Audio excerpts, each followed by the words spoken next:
Вчера купи бай Григори от пазара жив шаран. Хвана ножа да го коли, да го пържи в тиган. Ала хитър бе шарана, ножа щом като съзря, от маперките разтвори. В стаята той полетя, от маперките разтвори. В стаята той полетя, но умен беше бай Григори, света лъч го озари.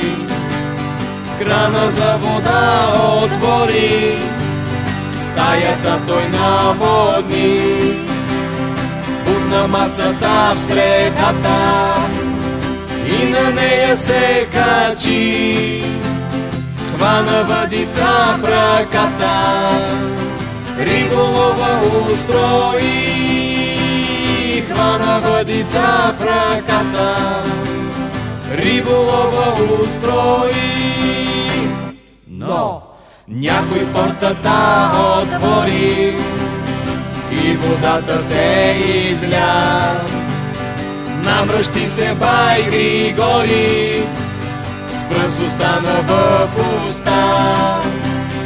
Литна весел пак шарана и широко се засмя. Не усети той капана и в урната влетя. Не усети той капана и в урната влетя. Но токът беше спрял отдавна, бай Григори не разбра.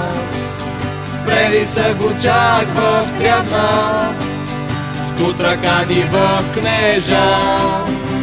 В стаята той огън стъкна, фурната постави там. Вътре с ръката бръкна, хвана хитрия шаран. Вътре с ръката бръкна, хвана хитрия шаран. Но нещо го в сърцето ръчна и обзе го тиха жал. Явно рибата е сръчна, щом му прави толкова скал. Замисли се бай Григори и накрая се засмя. Тихо нещо промърмори и взе шарана за жена.